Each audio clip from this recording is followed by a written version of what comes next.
Hello everybody, Christian from Treasure Town here, and today we're going to be talking about my regrets in stacking silver.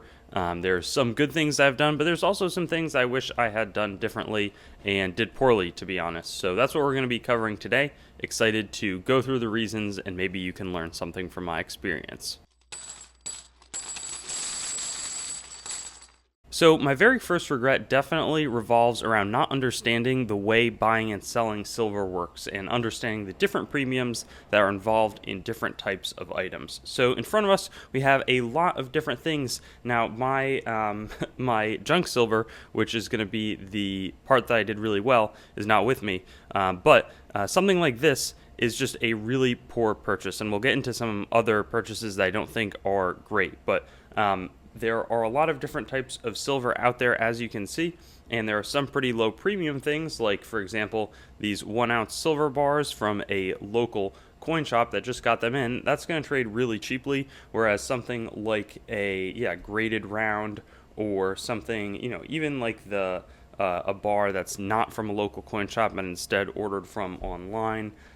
Something like a silver round, a larger one. There's a lot less demand when you go to sell this sort of thing. I mean, 5 ounces isn't really much of a problem, but the coin shops aren't really going to pay, or silver shops aren't going to pay close to the true melt value on it, or really anywhere near there. It's going to be a lot stronger on material that is sort of like junk silver, because it's super tradable, or something like, I've got 2 tubes here of American Silver Eagles. Now, at the time I purchased these, the premiums were basically zero. It was like $2 over an ounce, and at this point we're looking at purchases of that being 9 or 10 an ounce. So I might have done well there, but now I wouldn't even recommend that. So that's why I think junk silver is really going to be the best option, unless you can be the first person the coin shop calls when they buy something off the street, and they can flip it for 10-15% cash super quick. But when you go back to sell, you have to think about which of the things, like this silver bullet, and that's going to be a regret later, that revolves in something else, is not a good thing for selling back to coin shops. Now, the other regret I have is sort of stacking for the wrong reasons, and one of the big sort of secondary problems with that is buying on the way up in a rush.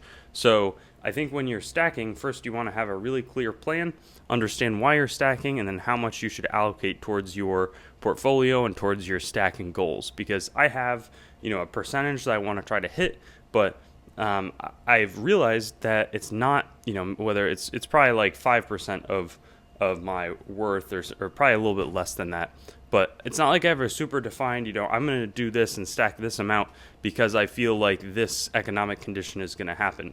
I think in terms of some of my stacking goals, I'd much prefer, having a little bit of gold for like the long-term wealth preservation, just because, silver is less correlated, I think, with the wealth preservation. It's more of an industrial metal when you compare it to something like gold.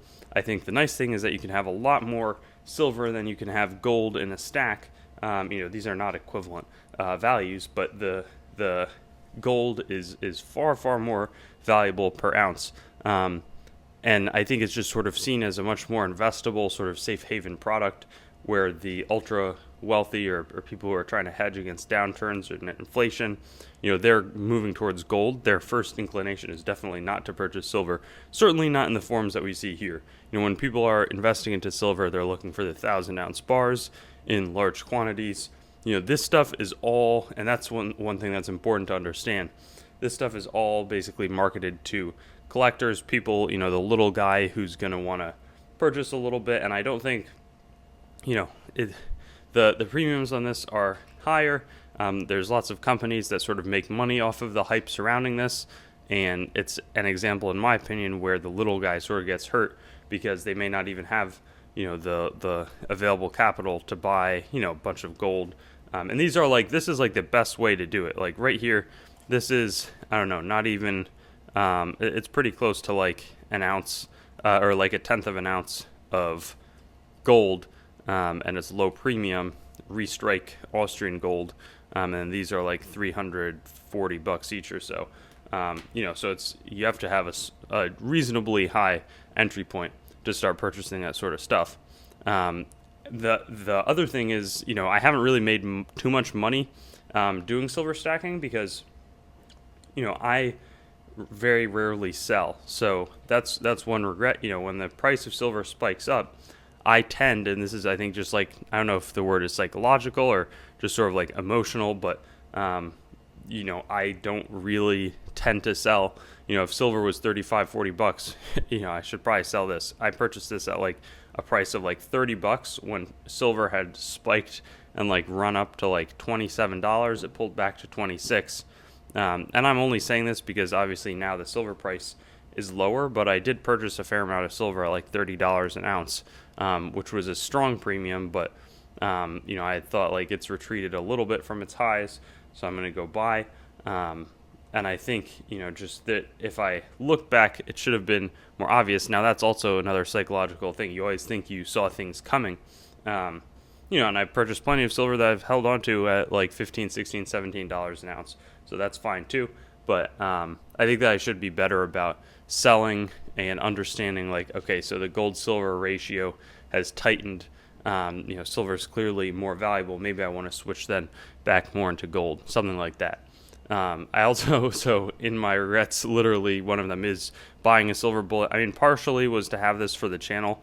But like, this is just not a good way to be doing silver because it's it's fun that it's a bullet shape, but it's sort of stupid. Like that I could have easily gone with other rounds or bars that are easier to store. This isn't like the easiest for storage. It's also 25 ounces, so I can't go say, trade this in. Even I have 5-ounce silver bullion rounds here.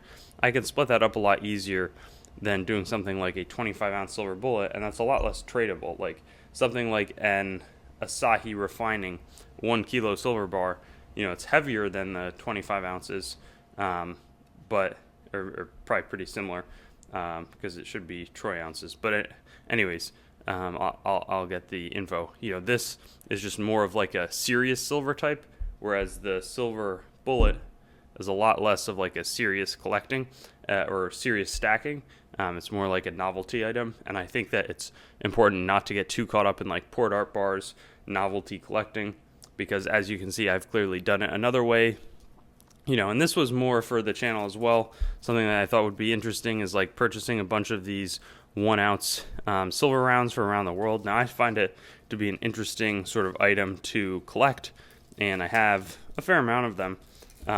But the premiums on these were also super high. I think I averaged paying like, I don't know, high 30s an ounce for these because there's some collectability, but it's just really not, I'm not the best example of how to really stack and my main stack is in, silver, so 90% silver. That's just in a bank. That's a gorgeous, I have to say, the Chinese rounds are gorgeous, as are the Ukrainian.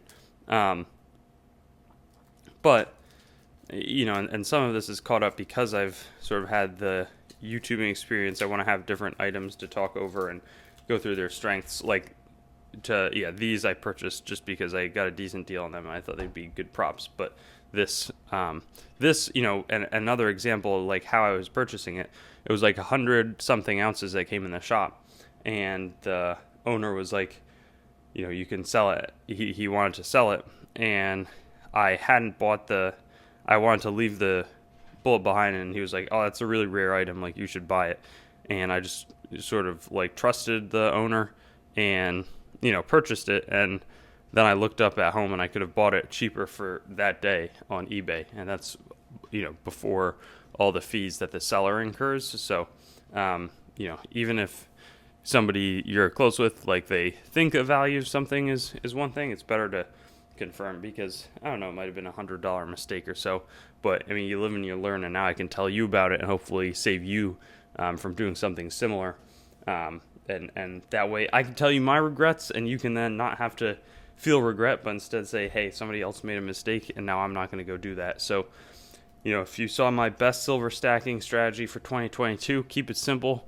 You want to go for, cheap silver that's recognizable, ideally the 90%. but maybe something else as well. And just look out for good deals. Don't rush in. Try a dollar cost average. Don't buy when it's going up. And hope that this was helpful so that you don't have to do any of what I did. Thanks for watching the video. I'd encourage you to like, comment, and subscribe to the channel to stay updated. I've also got Facebook, Instagram, and Twitter, so you can follow me there. TreasuretownYT.com is the main channel website. Definitely give that a visit.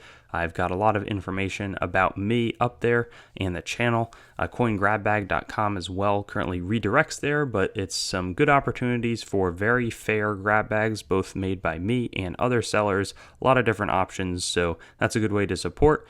There's also TreasuretownCoins.com. In the future, my coin dealing operation will be done out of that website. CoinMeltPrice.com for updates on the melt prices of your coins, both US and world. A lot of resources in that website. And then CoinsMetalsCards.com being developed right now as a marketplace and news source for coins, metals, cards, and collectibles in general. So I'll see you on my future videos. Looking forward to seeing you there, and hope you have a good day.